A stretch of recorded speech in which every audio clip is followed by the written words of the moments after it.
What's shaking, everybody? You're listening to Improv Tabletop, the Fate RPG actual play where we make up everything on the spot. I'm Ned Wilcock, your host and GM, and today I'm joined by... Heather Brower. Hey, guys. Evan, empty chair at an empty table, Peterson. McKenna Steele just got some new tables and chairs. Continuing the wonderful tradition of people recording even though they're in the middle of moving or getting ready to move.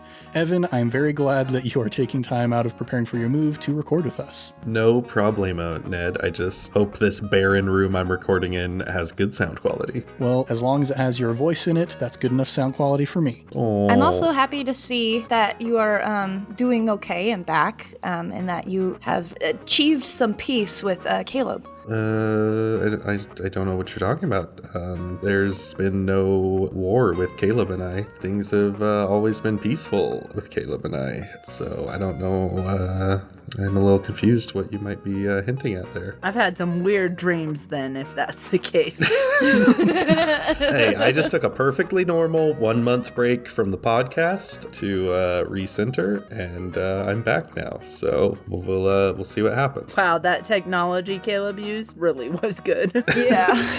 Well, whatever he did, you're back, and that means you get to join in the wonderful story that we've got prepared for you this month. We've been on kind of a train of, in October we did our Halloween-themed campaign. In November, we were in a grocery store the entire time, so that's basically Thanksgiving. And now that it's December, we're doing a Christmas-themed campaign. I mean, that is fair. I was in the grocery store for like 2 hours this morning because I decided I was going to take over Thanksgiving for my mother-in-law. So that's fair.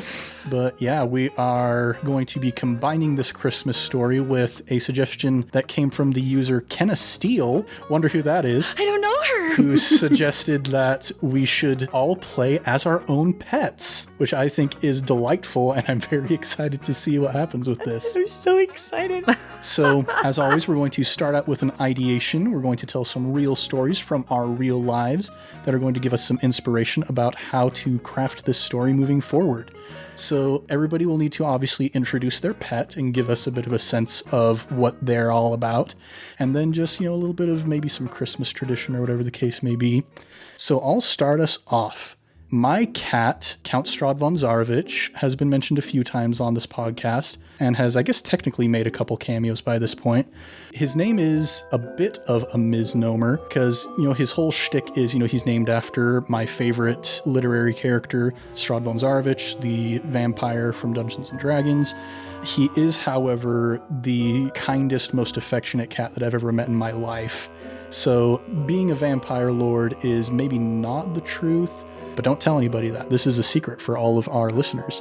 So he is a very young cat. He has not yet reached the ripe old age of 1, but he is a very large cat. He is a Siberian forest cat, which is the second largest domestic cat species. So he is kind of a blunt instrument because he is a child in a very large body. One of his favorite things is to play fetch. So I'll grab whatever his favorite toy happens to be at the moment and toss it across the room, and he goes thundering like a rocket, slamming into stuff on the way to try and grab this toy and bring it back to me.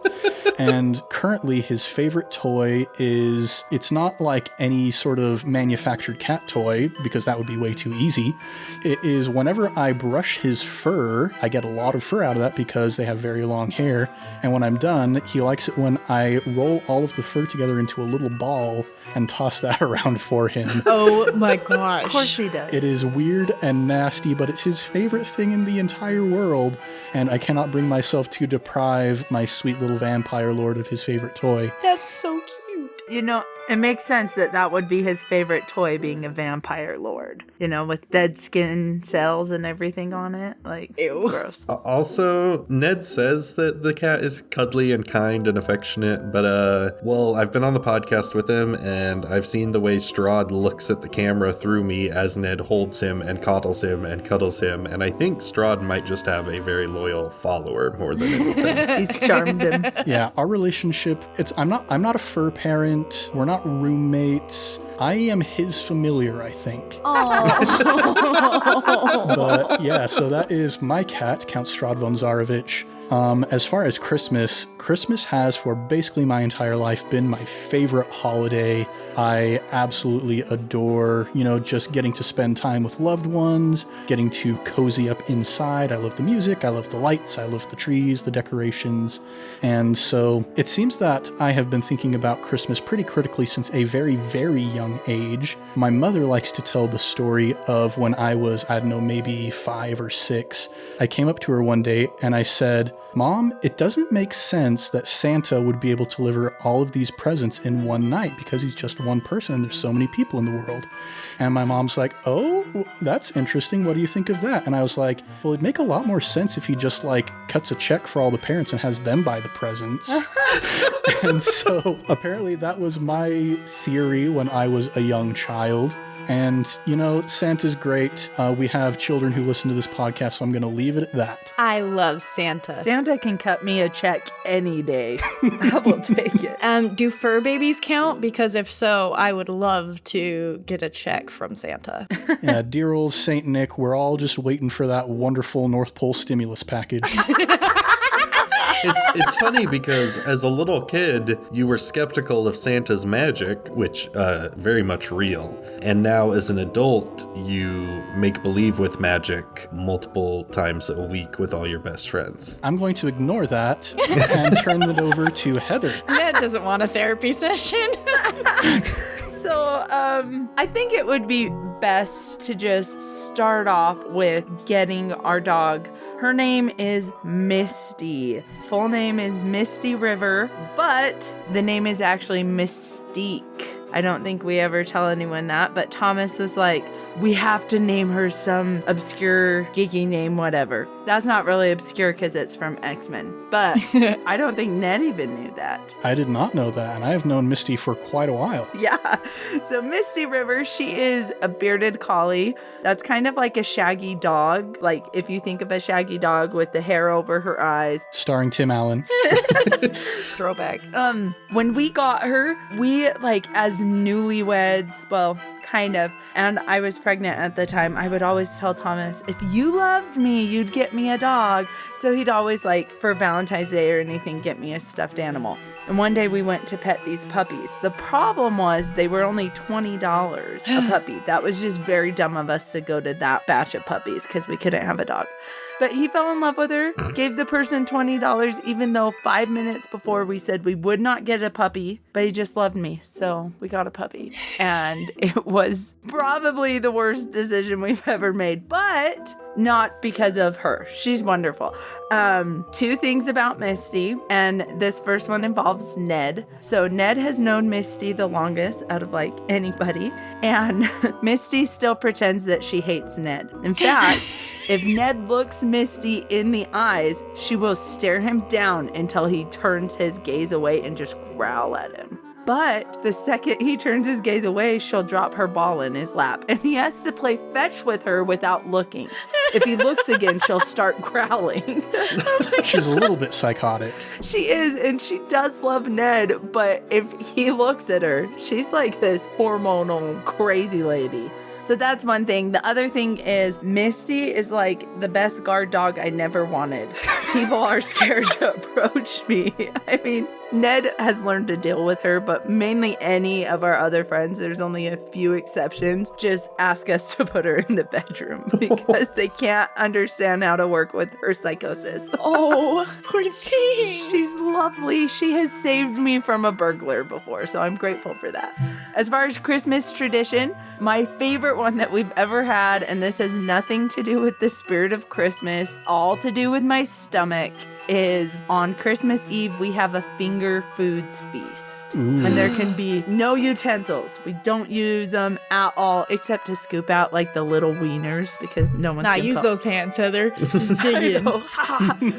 Right? The little smokies are my favorite, though. Every year I look forward to them, and it never occurs to me that I could make them, not only once a year, but... Some foods just have to be once a year foods, or else they'll lose their luster. Like deviled eggs at Easter? Yeah, When I became an adult and I started realizing I could have foods whenever I wanted, there were a couple foods I made that mistake with. And I started having them all the time. And then I was like, oh, it's special because it's once a year. I don't know, man. The day that I discovered you could buy those little frozen cream puffs and eclairs just at the store, that was a great day for me. Don't have to wait for a friend to get married to chow down on those. That's true. You can have those in your fridge whenever you want. Mm-hmm. That's so funny. Let's see. Evan, what you got for us? All right, so I will give you all the lowdown on St. Lucius Peterson III is his official name. We call him Lucky. His name was not chosen by us. He was named Lucky. We got him from my wife's uncle who got him and then quickly realized he was in over his head with a new puppy. And so he needed to rehome him, but he was excited to give it to someone in the family, so we took him. The reason we went with St. Lucius Peterson III, fun fact to everyone out there thinking of getting dogs, if your dog is AKC certified and you want to fill out the paperwork with the AKC, they have a limit on how many names per breed. So it's like each breed can only have the same name like 50 times, and then there's a limit. So like if you have a golden retriever that you want to name Max, it's not happening. There's guaranteed there's already 50 Maxes in the system. So it's easiest to just get creative. So yeah, we had Lucky and we came up with St. Lucius Peterson and then the third just because it sounds more formal. But anyway, he is a miniature Schnauzer. He is 2 and a few months and he looks like an old wise wizard and behaves like a 3-year-old after a birthday party. Sprints, bounces off the walls. He is simultaneously an amazing guard dog and a terrible guard dog because Schnauzers, we found out the hard way. We went into our puppy training class and she was like, hey, any specific problems? And we were like, he barks a lot. She was like, oh, I've got a little paper about how to deal with barking. And in the paper, in the top corner, it said top 3 barkiest breeds. And Miniature Schnauzers made the list. So he barks at everything that makes a peep, makes a noise outside of our apartment, sets him off. Which makes him a great guard dog. He barks at all the squirrels. Our neighbors have a chicken coop, so that's delightful. But anyone who gets through the door, instant best friend. As we mentioned earlier, we've been moving this last week, so we've been trying to offload all of our furniture on Facebook Marketplace. So our house has been inundated with strangers, and he has not taken a disliking to any of them. Any random person just walks in our front door, and he has a new best friend. So I really hope, not to delve too much into a horrible situation, but if Misty saved you from a robber, our dog would just lick the robber's face and ask for cuddles. Like, it would be a totally pointless situation, but we love him, and he's really, really great. But anyway, Christmas, my family was kind of weird for Christmas, I think. I don't know. I started to wonder about different aspects of every various family's Christmas because I would watch movies and stuff, and Santa never wrapped my family's Christmas presents. McKenna's making a face like I am very bizarre for that. Yeah, I think I just need an explanation of it. Yeah, I think my parents had just worked out a special deal with Santa beforehand or something. That's cool. But our house, it's I struggle to describe architecture in a podcast, but anyway, our living room had just kind of an opening that led into it that was easy to hang a blanket across, and then you could get to the kitchen, you could get to all our bedrooms, but you wouldn't be able to see the living room. So what Santa would do is he would hang this blanket in front of our living room and lay out all our presents beside our stockings. So there would be 5 piles of presents beside each of our stockings, and then my dad would go in beforehand and record the room with the camera, and then he would drop the curtain and he would record all of us running into the room, finding our piles, and reacting to the various presents that were in our piles. So it was a very nice way to kick things off, and then we would separate all the wrapped presents from family and parents and go around the room opening our presents, which was nice. But yeah, so I don't, my parents had worked out some sort of deal with that, but I remember even from a young age being like, I'm curious as to the differences in everyone's house. And I started taking a big interest in other countries' Christmas celebrations. And my dad, who spent 2 years in Australia, introduced me to the greatest Christmas song ever, which all of you should go look up after this. I believe it's just titled 6 White Dingoes. Or no, 6 White Boomers, because a boomer is a kangaroo. And it's a song about Santa's team of kangaroos that pull his sled through the Australian outback. And it's a delightful little ditty, and I played it in school for show and tell, and it's a lot of fun. Oh my So, yeah, there's some of my stories. It's like Dominic the Donkey, but Australian. Yeah, a little bit. 6 white boomers, snow white boomers. I just want the rest of the podcast to be you singing that song now. Well, we can't have that because, McKenna, you have to tell us about your cat. About my stinky baby. Okay, let me tell you. I think I've brought her up before. Her name is Nott the Brave, named after Sam Riegel's character in Critical Role Campaign 2. Can you tell we're nerds? Yeah, it's like we have a Strahd von Zarevich and a Nott the Brave. I know. But she's really sweet. So I don't remember if I told her story. I may have. So if you've already heard this before, I apologize. But we got her, it'll be a year ago, probably a week after this comes out. We went to the animal shelter here. It's like, because we had talked about getting a cat. My sister got a cat while we were living with my parents, and Christian for the longest time was very much, ew, cats. I don't like cats. We're never getting a cat. And then all of a sudden, my sister's cat and him were like best friends. And so then both of us really wanted to get one. So one day he texted me while he was at work and said, hey, come pick up my card. Go get a cat. Merry Christmas. And I was like, oh, I married correctly. And so I went to the shelter. I looked around and they're like, hey, this is the cats that have special needs, essentially, because she has no teethies. She is just gumming it straight, and she is so sweet, and she'll still try and attack you and eat you, and like she'll like try and nom on you, but it doesn't hurt. It's just soft and just a little slimy because of her spit. But she's really sweet. She's a little goblin baby. They think she's 8. She'll be 9 here soon. But she's doing great. They don't know how she lost her teeth. They said they found her on the side of a road in a box and brought her in, and I knew that she was our cat because when I went into like the little room to do like a little play test kind of thing, like, okay, are we gonna vibe? She came up while I was sitting on the floor and she just kept headbutting my head, just like rubbing up on me, and I was like, oh no, I'm in love. But yes, so that is my sweet baby Bean, and I love her. She's my child. Even though she's the reason why you only have 3 out of 4 fate dice tonight? Yes, listen, Ned is so wonderful and got us all fate dice to say thank you for being on the podcast, because he's one of the best human beings I've ever met, and he's so kind. And I was so excited because I got my dice in time to use for recording tonight, and she decided to ruin that for me. And so now I have 3 of my 4 fate dice, and I don't know where the 4th is. So, which is another thing. She loves playing with D20s. We have like big ones that will like throw on the floor and she'll like run after them. It's really cute. Nice. And so, yeah, she's really sweet. But then I'm so sorry I'm taking forever. On to Christmas. Guys, Christmas is my favorite. I've had my tree up since Christian's birthday in October. I love Christmas. If I am feeling down, I listen to Christmas music. I love baking. I love the gingerbread cookies. I love making hot chocolate. I love How the Grinch Stole Christmas starring Jim Carrey.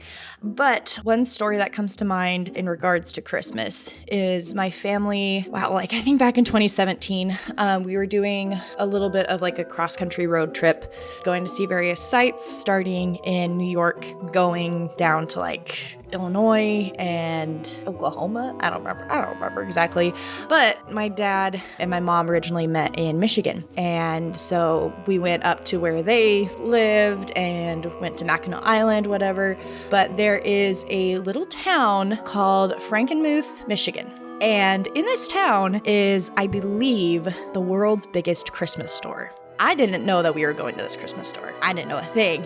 And so we're driving along, and my dad, it's like in the middle of July, my dad started playing Christmas music. And I was like, oh my gosh, my dad loves me. He's playing Christmas music in July. This is amazing. So I was just bopping along, completely missing the signs that says like biggest Christmas store here in Frankenmuth, completely missing it, just jamming along. And then we pull into the parking lot, and I was like, oh my gosh. And my parents were like, yeah, like we're going to go in. And I was like, oh my gosh. Really? And I sobbed, like full on, like hyperventilating sobbing, because I was so excited to go into this Christmas store that we had to sit and wait 5 to 10 minutes for me to legit calm down before we could actually go into the store, because I was so excited. It was almost like on the verge of like a panic attack, but like an excitement attack. It was absurd. So safe to say, Christmas is my favorite. I love that. I love the Christmas. Nice. I think this gives us some fun stuff to work with. So the sort of scenario that I've built up in my mind of maybe what this story is going to be about is, back in the day when Santa wasn't very well known, it wasn't unreasonable that he'd be able to deliver presents to all of the children who knew about him in one night. But over the years, as he's become a bit less underground, gained a bit more mainstream popularity, he needs multiple resources to help disperse the presents. Maybe he just cuts the parents a check, but maybe, in the case of this story here, he occasionally will use the pets to help get the presents delivered on Christmas night. So I think we've got kind of maybe a stealth ops mission with our pets here to help make sure that their owners have a wondrous and Merry Christmas. Oh no. I'm so excited. My dog's so clumsy. Yeah, we're going to have to give stats to our pets. This is going to be great. Oh man. Oh no. So we already know who our characters are going to be, so that takes care of a lot of sort of the mental legwork for us. True. Now it's just a matter of figuring out what their aspects and whatnot are. Let's go ahead and start with Heather. We already have a bit of a sense of who Misty is. How do you think you would distill that into a high concept aspect? Her high concept is she protects her own. Emphasis on her own. Because it doesn't include many. But if you're part of that, then you are very fortunate. Yes.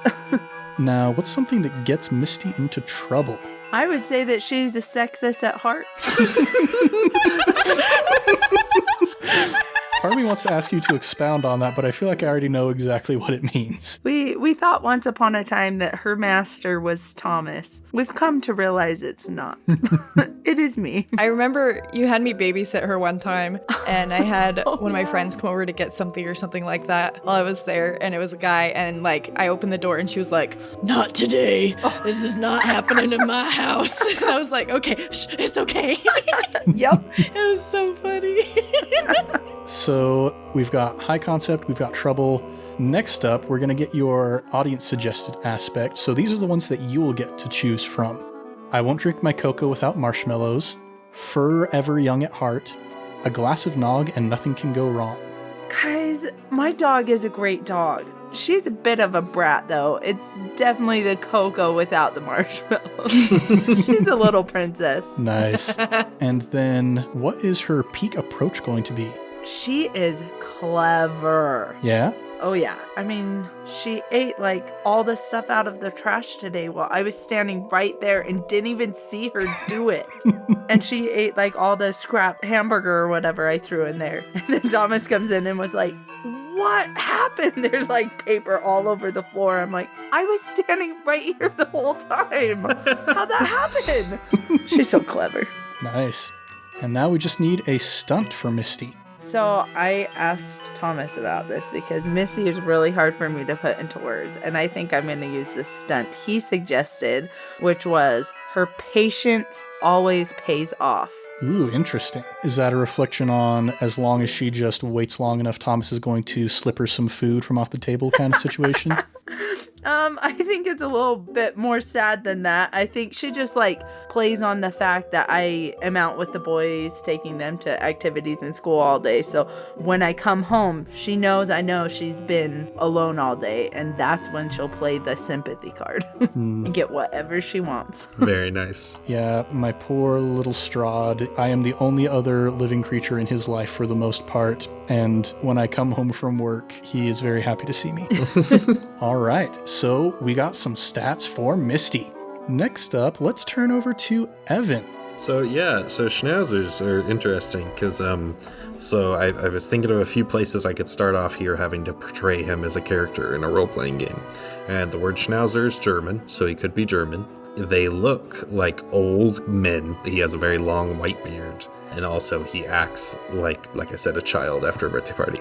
But I think he thinks he's very wise. So I'm going with the wizard, sort of the old Gandalf the Grey style wizard type of person from movies and TV shows. We actually, maybe I'll send this to you too, Ned.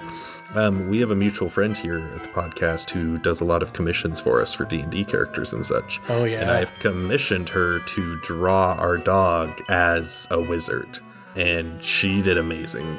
She incorporated like a pattern on his collar into his wizard robes and everything, and it's really cute. So, but the reason I bring all this up is that his high concept is old and wise in his own mind, because he's not actually, I don't think, that wise. But he certainly seems to think he is half the time. So Nor is he that old. Nope, he's definitely not that old. Definitely a puppy, but Very nice. What's something that gets Lucky in trouble? both with us and in his life, a noise equals danger to Lucky. And dogs only know how to respond to danger in one way, and that can get a dog into trouble if they are barking. That is true. This is going to be fun. Now, for your additional aspect, the ones that you're going to get to choose from are: a candy cane has a million uses, everyone should have a shoulder to hug at Christmas, and can only see in red, green, and brown. Oh boy. So here's the thing. Only see in red, green, and brown feels very appropriate for me as I'm colorblind. Total side note, me and a teacher one time joked I wanted to, in high school, write a children's book to raise awareness and try and petition the world to change the Christmas colors. Because I am red, green colorblind, and I think it's unfair that I get red and green confused. There are so many moments. It happened just this last week as my sister-in-law was setting up her Christmas tree, but it happened a few years ago. Tinsels. One time my mom had a tinsel that was a mix of red and green tinsel wrapped around our banister, and it took me 3 weeks before I realized it was 2 separate colors on that tinsel. Oh my gosh. So I was going to write a children's book called Christmas Isn't Colorful to Me. Oh, that's a statement right there. So as much as that one appeals to me, I also, man, I'm going to wax poetic way too long, but my wife's been sick very recently, and we've learned our dog is he can tell when someone's sad or sick, and he's very quick to drop playtime and go into cuddle mode when that happens. So I think everyone deserves a shoulder to hug at Christmas. Yeah. Yeah, that's gotta be him. That's cute. Sweet little Schnauzer. Now, what is his peak approach going to be? So yeah, he is a smaller breed of dog, but if you were to Google Miniature Schnauzer average weight, he's actually a good few pounds above the high end of Miniature Schnauzer weight. He's actually closer to a small standard Schnauzer size than a Miniature Schnauzer, and we don't know why. He's not overweight, he's not fat, he's just tall and has some heft to him. And so when he plays with other Schnauzers and such, he is very quick to dwarf them in size, and he still seems to think he's a small dog, and he will bowl you off your feet, jump up on your lap, and it feels like there's 2 daggers poking into your legs. And so I've decided to go with forceful, because he swings a lot of weight around at our house. Nice. And now, finally, we need a stunt for Lucky. What you got? I'm going to go with something along the lines of, I'm going to call it Never Met a Stranger. And that is that for the stunt, when invoked, he just can sidle up to someone and they're immediately a little more endeared to him, a little more friendly. Nice. So that does it for Lucky, and that means Nott is the only one we got left. Naughty, naughty. So, what is Nott's high concept aspect going to be? All right, listen, Nott is from the streets. So her high concept is going to be street smarts, like in the John Mulaney comedy special. Just like, she spent some time in the alleyways with some pretty sketchy cats. And so she's got a lot of street smarts on her side of how to handle situations. I like how we're building an origin story for Nott. Honestly, yes. Christian and I have been talking about what voices we would use for Nott, and we've gone through a variety of them, and one of them kind of goes along with the origin story of, I've been through so much. She's been through a lot. So yeah, starting off with street smarts, man. Nice. Now, what is something that gets Nott in trouble on occasion? So in real life, she gets in trouble for scratching my couch to death. But in regards especially to Christmas, anything shiny on my beautiful tree is the greatest toy she's ever seen. And she gets into a lot of trouble climbing my tree and making general ruckus. I found multiple ornaments underneath my couch. So she gets a little sidetracked with those pretty easily. Nice. So there's our trouble. Now for your audience suggestion aspect, here's what you get to choose from. I'm ready. They're not fleas, they're visitors. When people deck the halls, I deck the catnip. And wrapping paper is the enemy. All I can think of is I'm going with the idea of street smarts. And all I can think is when people deck the halls, I deck the catnip. So now she's just like turning into an addict from the streets. I'm going to do that. No, is that inappropriate? Is that too inappropriate for a family podcast? I'm going to do it. When people deck the halls, I deck the catnip. All right. I can't. That reminds me of Shrek when the cat is like, that's not mine. Dude, Shrek 2, what a movie. So that is your additional aspect. Yes. What is Nott's peak approach going to be? I don't know if any of us have done quick. Nobody's done quick yet. Yeah, I'm gonna do quick because she is fast. She's very hard to catch. Like, if we catch her scratching on the couch, she bolts. The second I move my foot, she's gone. Or if we're trying to get her to come into our bedroom when we go to bed, she's gone. Like, impossible to catch her sometimes. So you gotta trick her. But yeah, she's a fast cat. Yeah, I can attest that the cat trying to escape from getting in trouble, it is quite a bolt. Yes, and it's always like, by the time you finally catch them, they're not going to remember what they did wrong. They just think this is fun now. Cats. Cats. The musical. All right, and then the last thing we need for Nott is a stunt. Yes, so I've decided her stunt is going to be called the Slippery Spit Slope. I sound so gross, but it's the alliteration because she has no teeth, so she has like her saliva gets a little bit everywhere, especially if she like is attacking you, or if she's eating, or if she's just falling asleep. Sometimes when she wakes up, she's just got a little bit of spit right there, and I think she could use that to her advantage in some situations. It's going to be interesting. This is going to be an interesting story. I'm so excited for Christian to listen to this one and be like, what did you do to our cat? All right, so we've got all of our characters figured out with all of their appropriate stats and whatnot. So let's go ahead and start setting the scene.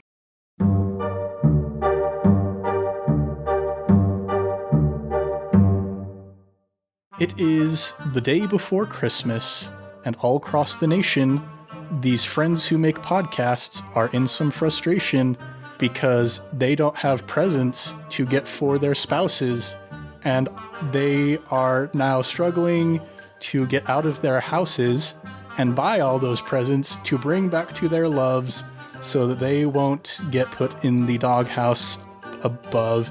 Anyway, I'm done rhyming. So... We're going to let's start off in the Brower household. So, Misty, it's been a busy day. Your mama, Heather, is out with the boys, and Thomas is the only one who's currently at the house, and he's working on editing podcasts for iCast Fireball. And you haven't quite gotten your lunch yet, so you're a little hungry. And you know that he is pretty stressed out at the moment. How do you think Misty would interact with Thomas in this situation? Well, Thomas just happened to leave his office door just a crack open, like the latch is almost latched, but not quite. So Misty's gonna take her nose in between the handle and the door and twist the handle and push and open the door and come in, lay her head right on top of Thomas's lap and give him a stare down. Thomas looks down at you and he's like, "Not now, Misty. I'm right in the middle of this really, really big episode. There's a huge fight going on.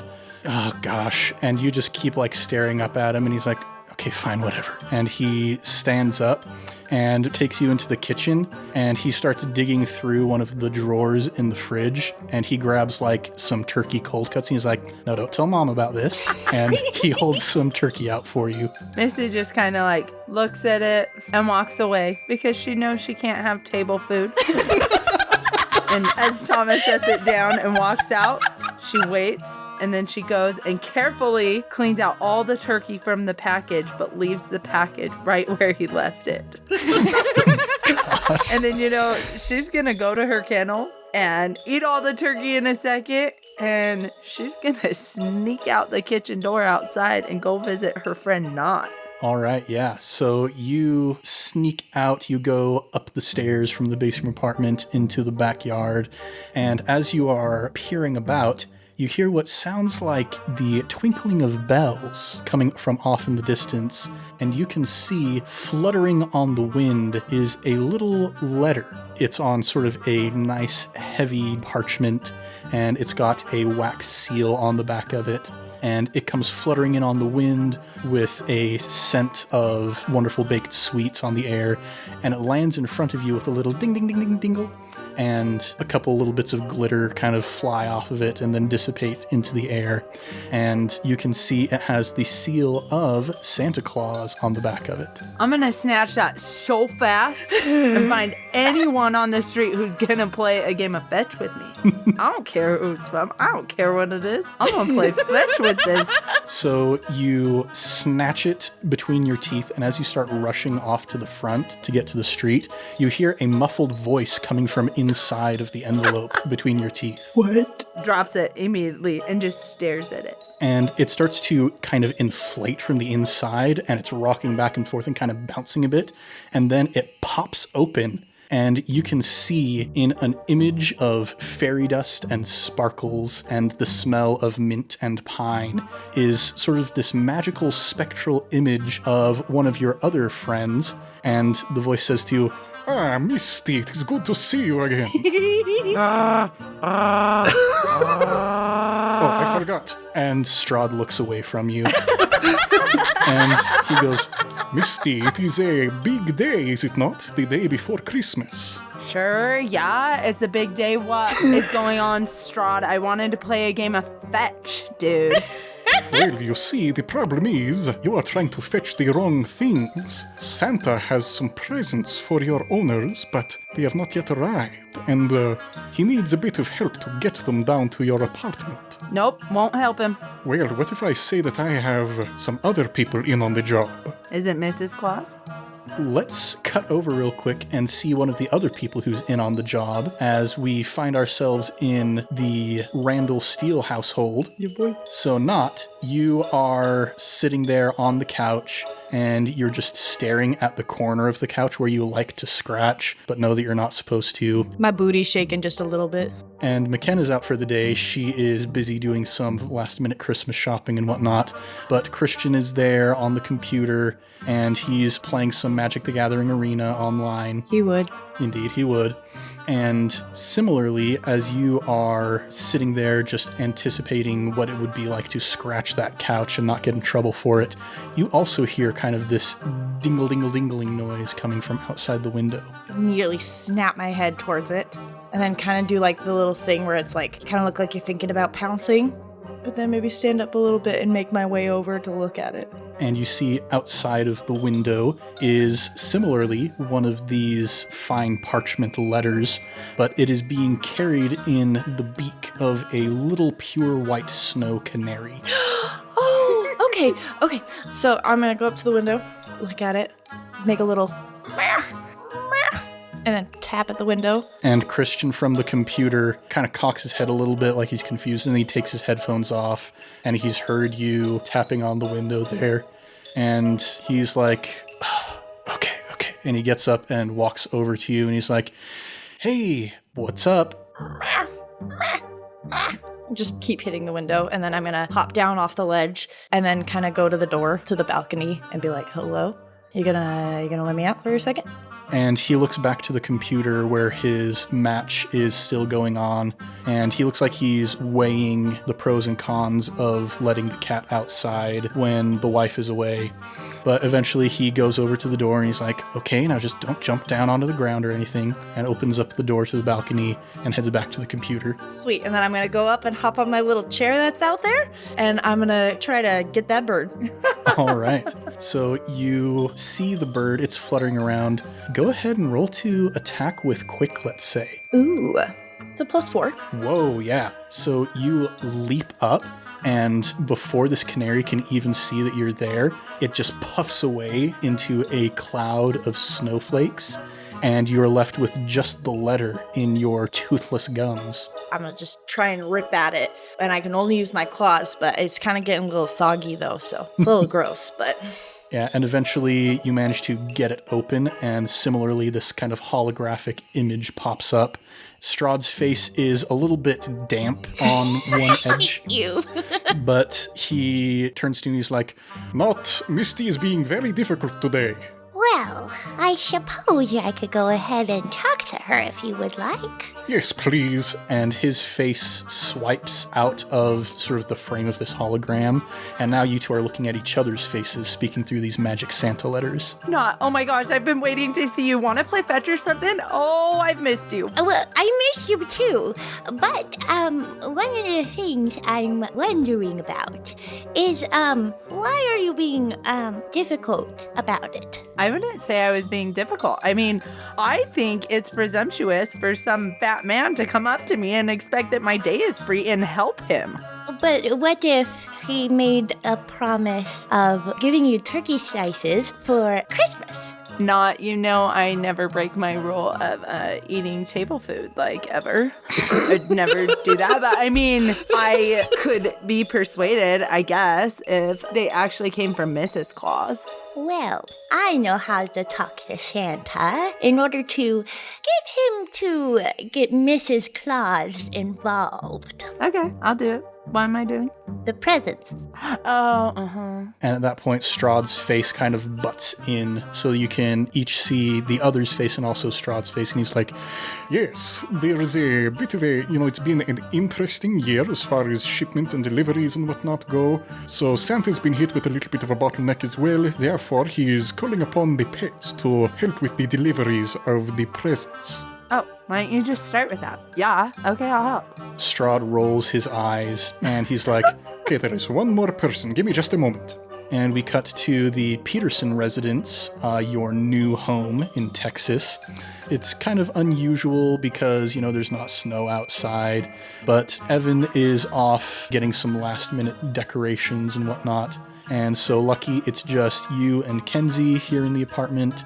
And Kenzie is starting to get the crafts room kind of all settled in, starting to paint some miniatures to pass a little bit of time. I'm just going to be sitting at her feet, trying to rest my chin right on the chair, between her knees, to try and get her attention. And I have my favorite toy, which is a little stuffed fish. I'm setting it on the chair, and then every 30 seconds or so, I'm letting out a little growl and sort of patting my feet with anticipation. And after a while, she puts down the miniature that she's painting, and she picks up the fish, and she kind of wags it in front of you a little bit, and she tosses it out the door into the hallway. Pull it straight after it. I'm chasing it down the hallway. Yeah, you rush after it. It's kind of bouncing around in front of you, and as you're rushing along, you eventually run into the screen back door, and you accidentally tumble your way through the screen into the backyard.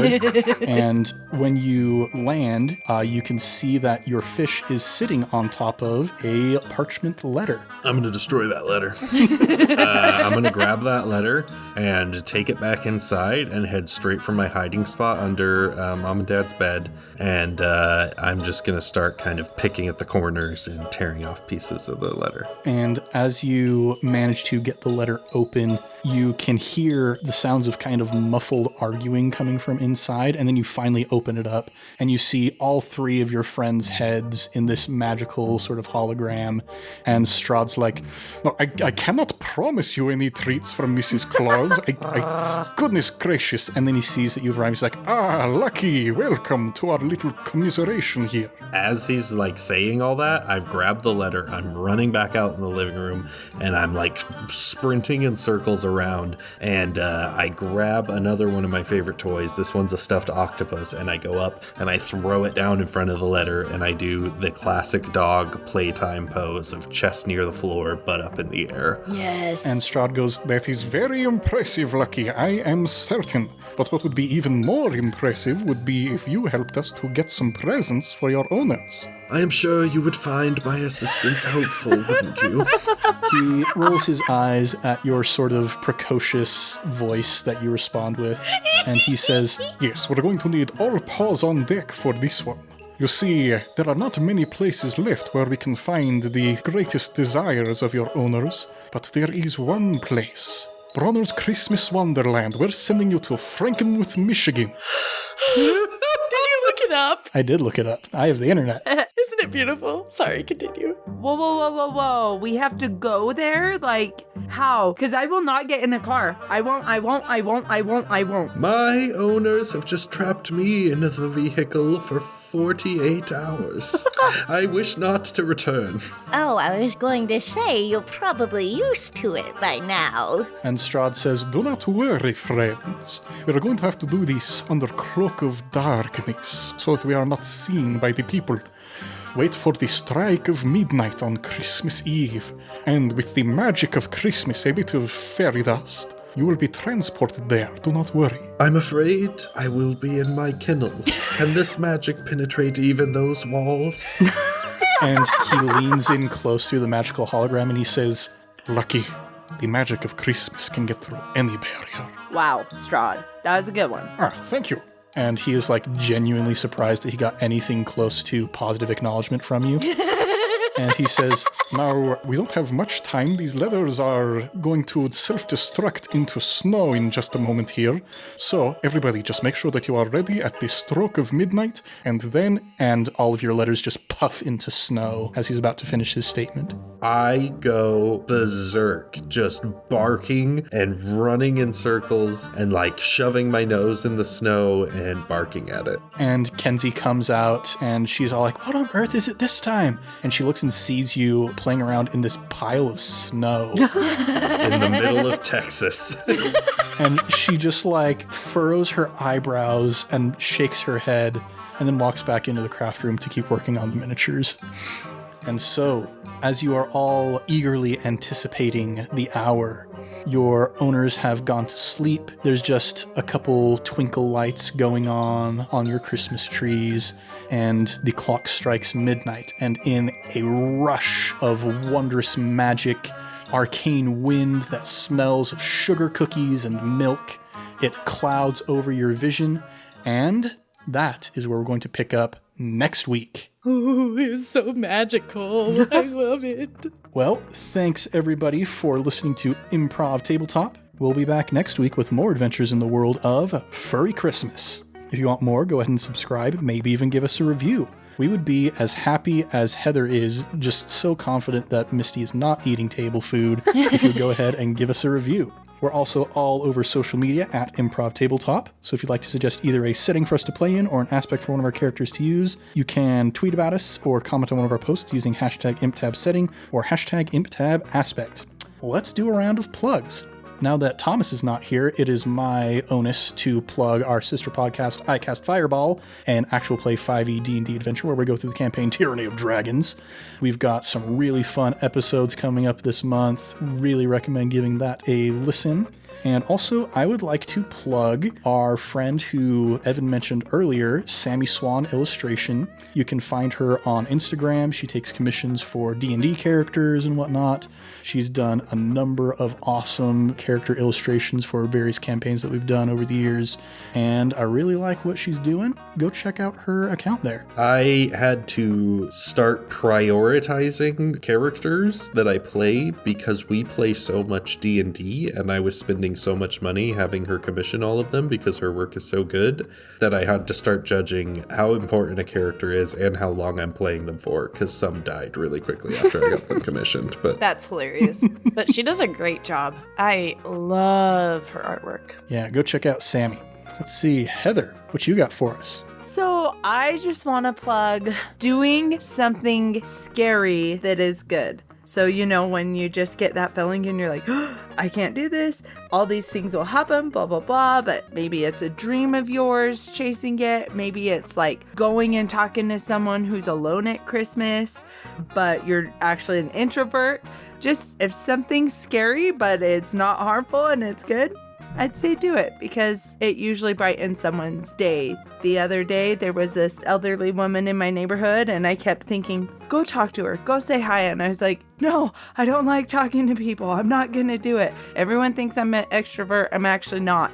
And I was like, no, I don't want to. So finally, I just made myself do it. And she started bawling, said, I've been waiting for someone to notice me. And I was like, yeah, good, because I've noticed. I love you, but I felt really good afterwards. So do something scary that's good. That's the Christmas spirit, just bring a little bit of light into somebody's life. My heart is so warm. That was a really cute story. Oh, thank you. Yeah.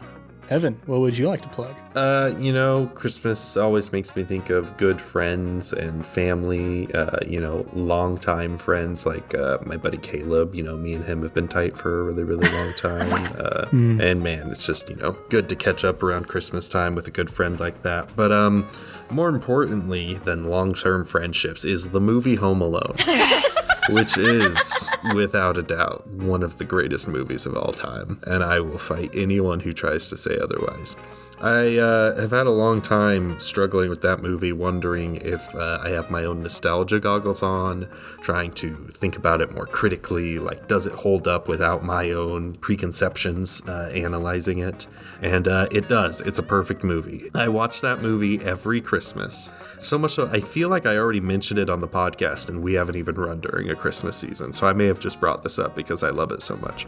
But regardless, I always cry at the end when the old man has Christmas again with his family for the first time. Even though I've seen it more than 20 times, I still cry. I watch it every single year. My wife finds me odd, but dang it, that movie is so good. The second one is pretty decent, and then it gets awful, and they just decided to make another new one on Disney Plus, which by all accounts I've heard is just terrible, and so I'll be avoiding that, even though I really like the main kid in it. He was in Jojo Rabbit. He's really good. But his friend, JoJo's friend? Yeah, JoJo's friend is the main kid in the Home Alone remake. Okay, I kind of want to watch it. Oh, I love him. But anyway, the first Home Alone, the OG, is just an amazing Christmas movie. And every time I go back, it's just the foreshadowing. The script is so tight. The gags, they're all so good. Perfect slapstick humor. Just, perfect movie. Nice. McKenna, what would you like to plug? Well, since you brought up Jojo Rabbit, what a movie that is. Wonderful foreshadowing in that movie as well. I was mix of emotions watching that one. So just a little side note plug, if you haven't seen that movie, go watch that movie. But I wanted to go ahead, even though I was not able to use my dice due to my cat, I wanted to plug the shop where Ned got them from. They're on Etsy. I don't know if they're elsewhere, but I found them on Etsy and sent it to Ned. It's called Wood Tactics. They are these little wooden dice, and they are beautiful. They let you choose from like a variety of different types of woods. Oh, it's gorgeous, and they roll so well, and they sound so pretty. So I just wanted to give them a shout out. If you are looking to get dice, and if you are even looking for fate-specific dice, because you want to join in on the fun we're having, they have those as well, and they're just beautiful dice, and I love them, and I'm going on a hunt after this for dice number 4, so wish me luck. But yeah, check them out. Wood Tactics. Support small businesses. Oh yeah. Well, thanks for joining us here in the world of Furry Christmas. I'm Ned Wilcock, your host and GM, and I've been joined by Heather Brower. Can't wait for more. Evan, Caleb's best friend, Peterson. McKenna Steele. Meow. Much love and stuff. We'll catch you next week on Improv Tabletop.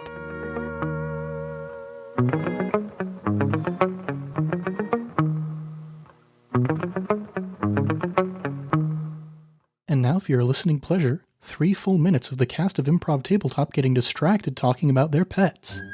Well, and I also love how all of our pets so far have like these extremely complex long names, but then it's like, oh, but it's just Misty, and it's just Lucky, and Nott, and Strahd, but it's like Count Strahd von Zarovich. Honestly, I just call him Dude. Sodded. That works. Yeah, I don't know how our dog became Bubba, and we don't really know how that happened, but that's just what we call him now. I just call her my stinky butthole. Which I regret saying on the podcast. My bad. Her favorite thing to do is grab any of my hair ties on the floor. She'll carry them around in her mouth and she'll meow to say, hey, come play with me. But her meows are like very pathetic because they're like, meh, meow. And like, they're not even real meows. It's just like a eh. But we're going on a cruise here soon, and we're paying the extra money to put her in a little cat hotel and have them send pictures to us because we're needy. Sorry if you hear noises in the background, by the way. Strahd is playing fetch right now on my kitchen floor. That's cute. For this episode, seems appropriate. It's all par for the course. Sorry, Ned just had his recording equipment potentially compromised by the cat. Okay, good. I'm glad I wasn't the only one. Here he is. Here he is. Oh, I can kind of hear him. And Ned says he's sweet, but I'm looking at that face right now, and all I see is a vampire lord pleased with his loyal servant. I see his murder. As a non-cat owner, is catnip just cat drugs? Is that really just all it is? I mean, yeah, like when we put it on like her toys, because sometimes I'll buy like fresh catnip and just every now and then I'll like pluck it off and like rub it between my fingers. But like she just like flattens out and she's just like, oh, that's so good. Like she rubs her face up on it and then she just kind of lays there and like purrs a lot. And I'm like, dude, I hope you're having a good trip, man. My dog, when he gets in trouble, he likes to think he can be, like, sneaky. So, like, one of his things is he always steals socks, and he'll, like, wander in the room with his, like, head cranked awkwardly down towards the floor. And you're like, hey, dude, do you got something in your mouth? And he'll, like, look up, but try not to, like, turn his head so his eyes will, like, crane clear to the corner of his eye sockets. And then he tries to, like, bolt it up the stairs. And you're like, you're not sneaky. You did not hide it well. A peek behind the curtain for the audience, it's surprisingly difficult to come up with a voice for your own pet. Yeah. Oh my gosh. You just need to name your pet after a vampire lord and you're good to go. That is true. It's built right in. Because in my head, Nott sounds like Yzma when she turns into a cat in Emperor's New Groove, but I can't do that voice.